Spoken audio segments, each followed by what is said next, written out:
आप अपने जिंदगी में कभी न कभी तो ट्रेन में जरूर ही बैठे होंगे। और अगर आप ट्रेन में नहीं बैठे हैं तो अपने फिल्मों में या अपने आसपास ट्रेन को चलते हुए जरूर देखा होगा। आपने देखा होगा कि लोहे की पटरियों पर एक विशालकाय इंजन जिसमें लोहे के पहिए लगे होते हैं, वे अपने साथ कई डिब्बों में बैठे हजारों लोगों को एक स्थान से दूसरे स्थान ले जाते हैं। इसको देख के कभी न कभी तो आपके दिमाग में यह ख्याल आया ही होगा कि आखिरकार कैसे इतनी बड़ी ट्रेन इतने पतले पटरियों पर चलती है, और ये ट्रेन इतनी रफ्तार में होने के बावजूद भी पटरी पर से उतरती क्यों नहीं है, और इस ट्रेन में लगे पहिए, इंजन और डिब्बों को कैसे बनाया जाता है। तो यही सब हम जानने की कोशिश करेंगे आज की इस वीडियो में। तो चलिए बिना देर के हुए वीडियो को शुरू करते हैं। सबसे पहले हम बात करते हैं ट्रेन के डिब्बों की, जिसमें आप और हम बैठ के ट्रेन में सफर करते हैं। ट्रेन के डिब्बे स्टील की शीट से बनाए जाते हैं।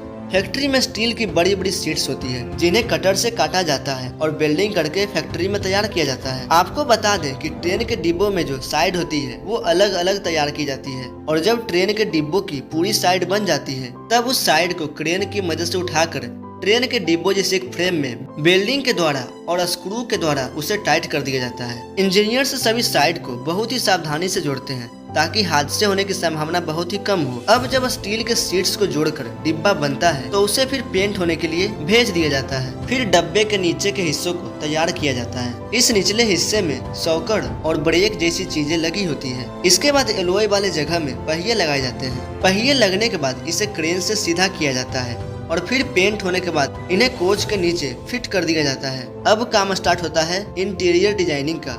इंटीरियर डिजाइनिंग में कोच के अंदर सीट से लेकर टॉयलेट तक का सारा काम आता है, जैसे फ्लोरिंग, पैनलिंग, पानी और बिजली की सुविधा और ना जाने बहुत कुछ। कुल मिलाकर वो सब कुछ जो आप ट्रेन के डिब्बों के अंदर देखते हैं। डिब्बों के अंदर का काम कंप्लीट होने के बाद उसे टेस्टिंग के लिए वेयर हाउस भेज दिया जाता है। वहाँ पर टेस्टिंग में पास होने वाले डिब्बों को फाइनल टच दिया जाता है।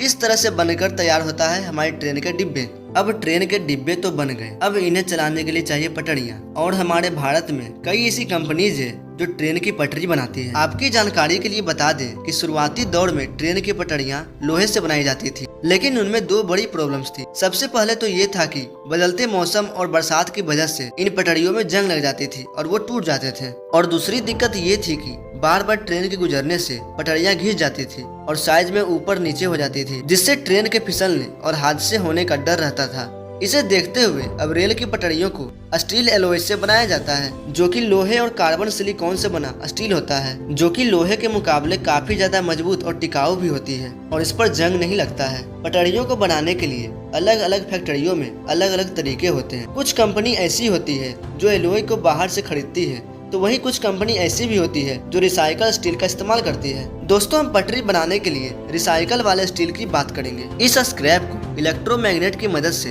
कंटेनर में लोड किया जाता है। फिर उस कंटेनर को ट्रक से दूसरे वेयर हाउस में ले जाया जाता है, जहां क्रेन की मदद से इस कंटेनर को एक बड़े हीटर यानी कि भट्टी में डाल दिया जाता है, जहां इलेक्ट्रिक करंट से तमाम स्क्रैप स्टील को 1600 डिग्री सेंटीग्रेड पर हीट किया जाता है, जिससे वे स्क्रैप लोहे के लावा के फॉर्म में बदल जाते हैं। अब इस लावे को एक कंटेनर में डाला जाता है और फिर कंटेनर में एक ट्यूब की मदद से इसे रेक्टेंगुलर सांचे में डाल दिया जाता है, जिसे ब्लूम कहा जाता है, और इस प्रकार ये स्क्रैप ब्लूम में बदल जाता है। रेलवे ट्रैक बनाने के लिए इस ब्लूम को 3.5 मीटर की लेंथ में काट दिया जाता है और फिर इन कटे हुए पीसेस को क्रेन से उठाकर इन्हें भट्टी में डाल दिया जाता है, जहां पर इन्हें 1200 डिग्री टेम्परेचर पर 5 घंटों के लिए गर्म किया जाता है। 5 घंटों तक पकने के बाद इस स्टील को कन्वेयर की मदद से रोलर वाली मशीन में डाल दिया जाता है। इस रोलर मशीन के अंदर से इसे 4 से 5 बार निकाला जाता है, जिससे इसकी लंबाई 4 गुना हो जाती है, और फिर ब्लेड की मदद से इसे वापस 4 हिस्सों में काट दिया जाता है, यानी कि 3.5 मीटर के ब्लूम से 3.5 मीटर के 4 ब्लॉक्स बना दिए जाते हैं। अब इन कटे हुए ब्लॉक्स को वापस से भट्टी में डाल दिया जाता है और फिर से इन्हें गर्म होने के लिए रखा जाता है। गर्म होने के बाद इसे एक मशीन के अंदर से निकाला जाता है, जिससे इसकी शेप पटरियों जैसी हो जाती है। अब इस बने हुए पटरियों के एंड पॉइंट को काट कर इसे ठंडे होने के लिए रख दिया जाता है। पटरियों के ठंडा होने के बाद इन्हें ट्रेन के पहियों से नीचे गुजारा जाता है, जिससे ये सीधे भी हो जाते हैं और इनकी टेस्टिंग भी हो जाती है। फिर ऑर्डर के मुताबिक इन पटरियों को साइज में काट दिया जाता है और इस तरह से पटरी बनकर लगने के लिए साइड पर आ जाती है, और इस तरह से ट्रेन की पटरियां बनकर तैयार हो जाती है। अब ये तो ही पटरियों की बात। अब बात करते हैं इन पर चलने वाले पहियों की, कि आखिरकार ट्रेन के पहिए बनते कैसे हैं। दोस्तों, ट्रेन के पहिए बनते हैं स्टील के रोड से, सबसे पहले रोड को ब्लेड की मदद से काट कर इसके रोल बनाए जाते हैं और फिर इन रोल्स को मशीन से उठाकर पावरफुल इंडक्शन में रखा जाता है। इंडक्शन में 20 मिनट रखने के बाद रोल्स को कन्वेयर की मदद से दूसरी जगह ले जाया जाता है, जहां एक मशीन रोल को उठाकर इंडक्शन में रखती है और शेप देने के लिए रोल को और ज्यादा गर्म किया जाता है। फिर इस गर्म रोल को प्रेसिंग मशीन पर रखा जाता है, जहां मशीन के 2 आर्म पहले तो रोल को सही जगह पर सेट करते हैं और फिर प्रेसिंग मशीन इसे प्रेस करती है। इस प्रेसिंग मशीन का खांचा रेल की पहियों की तरह होता है और 2 बार प्रेसिंग होने से ये रोल रेल की पहियों के आकार में बदल जाते हैं। फिर क्लो मशीन से इसे रोलर मशीन में डाल दिया जाता है, जो इसे शेप देती है और डिजाइन को कंप्लीट करती है और इसको कुछ इस तरह से शेप दी जाती है कि ये पटरी में फंसकर चले। शेप आने के बाद इसे फिर से दूसरी प्रेसिंग मशीन में डाल दिया जाता है और ये प्रेसिंग मशीन इसमें एक्सल के लिए छेद करती है। पहिए में एक्सल बनने के बाद इसकी साइज मापी जाती है और सब कुछ सही रहने पर इसे पानी में रखकर ठंडा किया जाता है। ठंडा होने के बाद इसे फाइलिंग मशीन पर रखा जाता है, जो इसके एज को क्लियर करती है और इसको पूरी तरीके से चमका देती है और फिर इन्हें एक्सल पर फिट किया जाता है और फिर इसके बाद इसे ट्रेन के डिब्बों में लगने के लिए भेज दिया जाता है। अब बात करते हैं ट्रेन के इंजन की।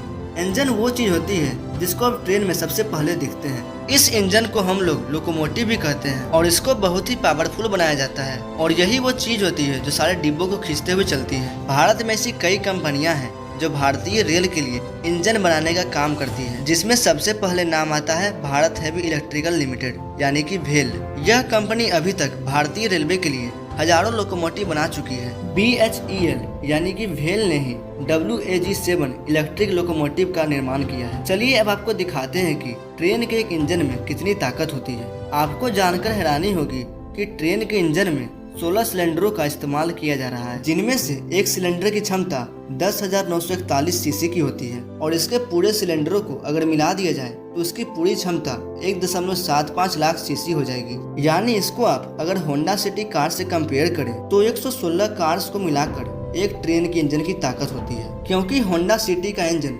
1498 सीसी का होता है। इससे आप समझ गए होंगे कि ट्रेन के इंजन कितने पावरफुल होते हैं। तो दोस्तों, अब आपको ट्रेन से जुड़े सारे सवालों का जवाब मिल गया होगा, लेकिन अगर अब भी आपको कोई सवाल बाकी रह गया है तो आप कमेंट में जरूर लिखें, हम कोशिश करेंगे उसका जवाब देने के लिए। और अगर आपको वीडियो अच्छी लगी हो तो वीडियो को लाइक जरूर करें और अपने दोस्तों को ये वीडियो जरूर शेयर करें और ऐसे ही इन्फॉर्मेटिव वीडियोज के लिए हमारे चैनल को सब्सक्राइब जरूर करें।